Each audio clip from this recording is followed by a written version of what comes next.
when the Roman legions crushed Queen Zenobia outside Antioch in 272 CE. Her generals expected to die on the battlefield.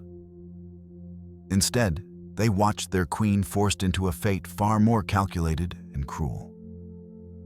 Rome didn't just kill its enemies, it broke them, turning defiant rulers into living trophies to show off imperial power. For queens, defeat wasn't just losing a war. It was a systematic plan to strip away their humanity and erase their dignity forever.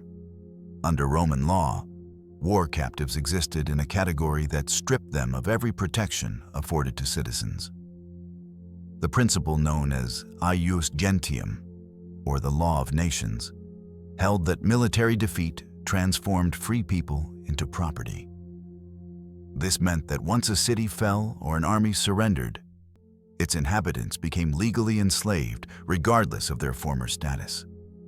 Consequently, a queen commanded no more legal standing than the lowest soldier in her defeated army. This legal framework created a terrifying reality because Roman citizens possessed rights that shielded them from certain punishments. While flogging a Roman citizen was considered scandalous and executing one without trial sparked outrage, foreign captives held no such protections. They could be mistreated, displayed, sold, or killed at the absolute discretion of their captors. While the law was clear, its application to royalty was a point of moral contention even in antiquity, as critics saw it as a stain on Roman civilization. You call this justice? A captive might have spat at the feet of a centurion. I ruled 1,000 cities, and now you treat me as less than the dirt beneath your sandals. The Roman response was always a cold, silent stare. The silence of a law that did not recognize their humanity. Roman law made no exceptions for gender or nobility. The 12 Tables established these principles with brutal clarity as early as the 5th century BCE, decreeing that prisoners of war became the property of the state. Women of royal lineage discovered that their former power meant nothing once chains replaced their crowns.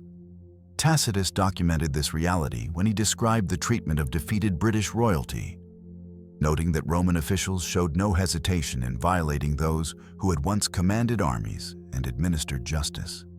The Roman triumph transformed military victory into public spectacle, where captive royalty served as the centerpiece of elaborate processions. When a general received permission to celebrate a triumph, preparations began for a display that would parade Rome's dominance through the streets for all to witness. The route stretched from the Field of Mars to the Capitoline Hill, covering nearly 4 kilometers of crowded thoroughfares. These processions followed a carefully choreographed order designed to maximize psychological impact, beginning with musicians and entertainers, followed by carts bearing models of conquered cities.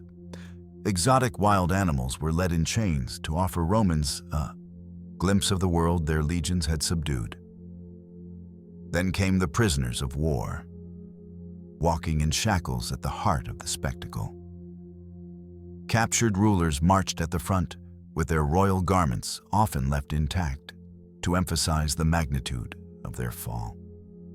Queens who had once commanded armies now shuffled in chains before crowds that jeered and celebrated their humiliation. This contrast was deliberate. By displaying bound monarchs in full regalia, Rome communicated that no throne guaranteed safety. The psychological warfare was intense because the spectators didn't just watch.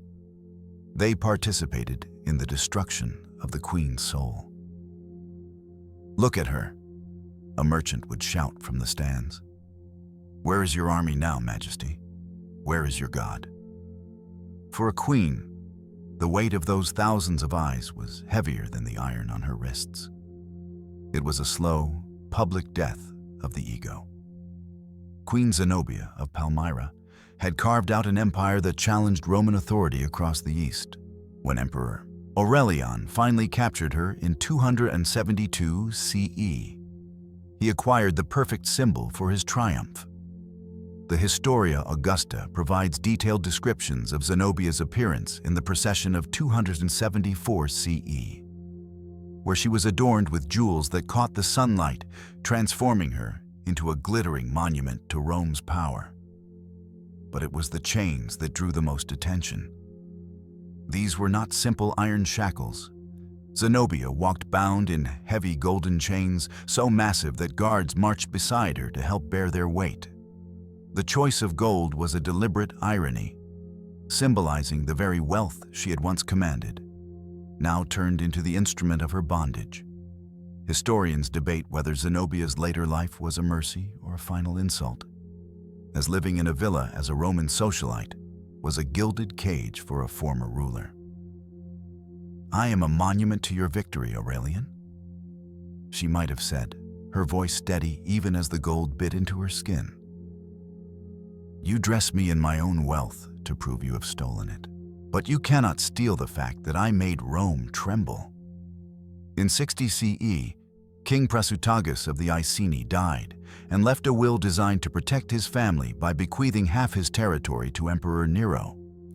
The strategy failed catastrophically when Roman officials ignored the will, seized all Iceni property, and declared the kingdom forfeit. When Queen Boudica protested, she faced punishment that proved royal status offered no protection. Tacitus recorded that Boudica was publicly subjected to corporal punishment, a flogging that represented a profound violation. But the Romans went further, as her teenage daughters were violated by Roman soldiers.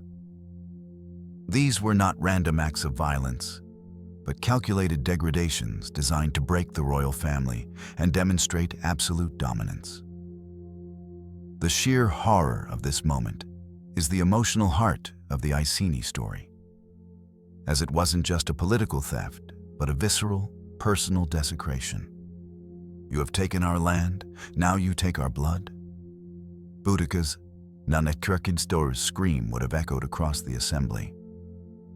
There is no peace with Rome, only the grave or the sword. This violation was the moment the queen died and a vengeful goddess of war was born. Beyond the physical torture, the Romans practiced a form of Damnatio Memoriae, the erasure of a person's existence from the public record. When a queen was paraded, her previous accomplishments were rewritten as acts of barbaric arrogance. The Roman historians would often paint these women as being driven by lust or madness rather than political strategy. This ensured that even if their stories survived, they would be remembered only as villains or victims, never as legitimate peers to the Roman state. The psychological isolation was total. A queen in the streets of Rome was surrounded by millions. Yet she was utterly alone in her history. Consider the sensory environment of a captive. To go from the aromatic gardens of a Mediterranean palace to the stench of a Roman army barracks was a shock to the system. The constant clank of iron, the rough hands of soldiers who viewed royalty as a trophy, and the lack of privacy were all parts of the pure horror mentioned. Even basic needs like washing or eating were transformed into opportunities for the guards to exert their power. "Eat," a soldier might command, tossing a crust of bread into the dirt. Even a queen must graze like cattle when she loses her field. This grinding day-to-day attrition was designed to ensure that by the time they reached the triumph, their spirit was already a ghost. The Roman fascination with the exotic meant that these queens were often forced to wear costumes that were exaggerations of their own cultures. If a queen came from a desert kingdom, she might be forced to walk through the damp Roman winter in sheer silks just to satisfy the visual expectations of the mob. The physical toll of these processions cannot be overstated. Many captives collapsed from heat stroke, exhaustion, or the sheer weight of their symbolic regalia. But the show had to go on. If a queen fell, she was dragged. The image of Rome's superiority was more important than the survival of the human being carrying the chains. The Roman mindset was not merely one of victory, but of total cultural erasure. When a queen was brought to Rome, she was no longer a person. She was a metaphor for a broken geography. To the Roman citizen, seeing a queen from the far-flung reaches of Britain or the Silk Road oases of Palmyra meant that the world was shrinking, folding itself under the weight of the eagle. The soldiers who guarded these women were taught to see them as the living embodiment of the other, something alien that needed to be tamed, harnessed, and eventually discarded. The physical reality of their captivity was often a grueling transition from the soft silks of a palace to the damp, disease-ridden stone of military outposts. For months during the journey to Rome, these women were kept in temporary camps, moved under heavy guard through the very territories they once ruled. "Why do you not simply kill me?" one queen reportedly asked her captors. The response was a simple, terrifying clarification. A corpse cannot walk in a parade. This was the true nature of Roman mercy. It was a preservation of life only for the sake of a more theatrical death.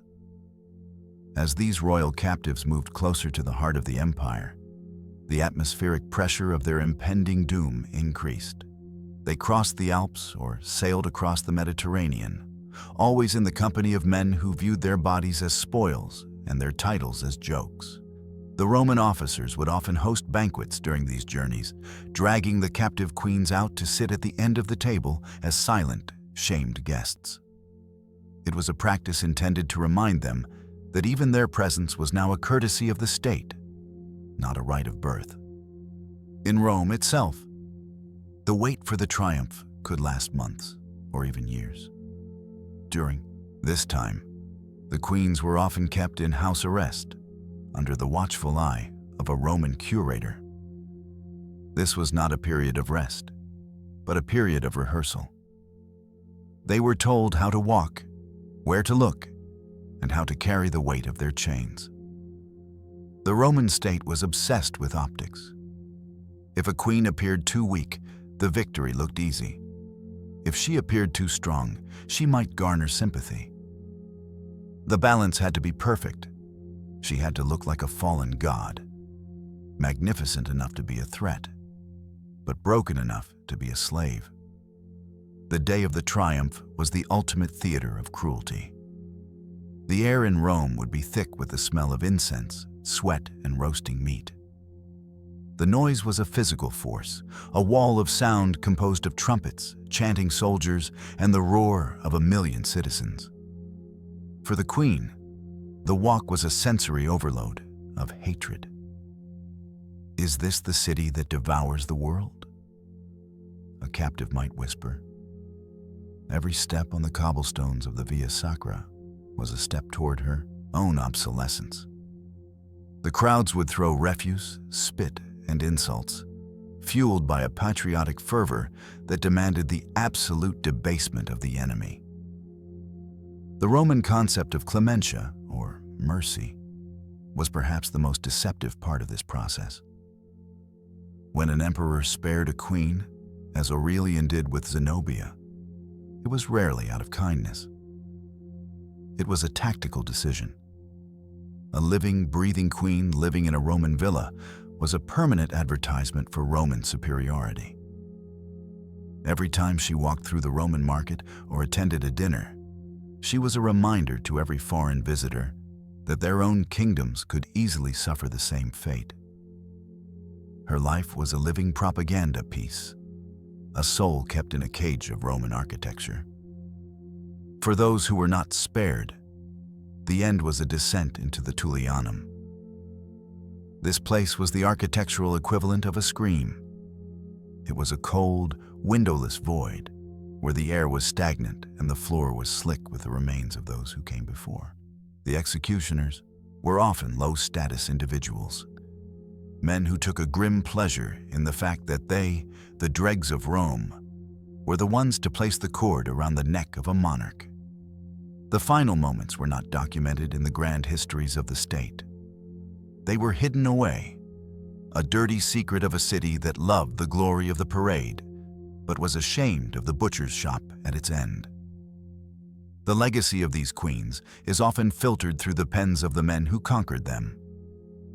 Tacitus and Cassius Dio wrote of their bravery, but they did so to make the Roman victory seem more impressive. To defeat a weak woman was no feat. To defeat a warrior queen was legendary. Thus, even in history, these women were used. Their stories were polished and edited to fit the narrative of an unstoppable empire. Their true voices, the private terror they felt in the dark, the rage at the violation of their families, are mostly lost to the dust. As triumphal processions wound toward the Capitoline Hill, captive rulers knew their journey might end at the Mamertine Prison, known as the Tullianum.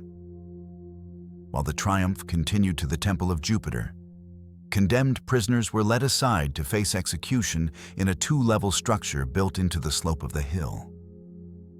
The lower dungeon, accessible only through a hole in the ceiling, became the execution chamber, where Rome's enemies met their end in darkness and filth. Some were suffocated while others were left to starve, all while crowds celebrated on the streets above.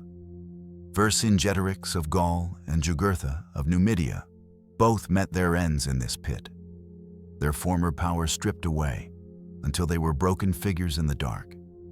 The transition from the bright, cheering streets to the pitch-black silence of the Tullianum was designed to break the spirit one last time.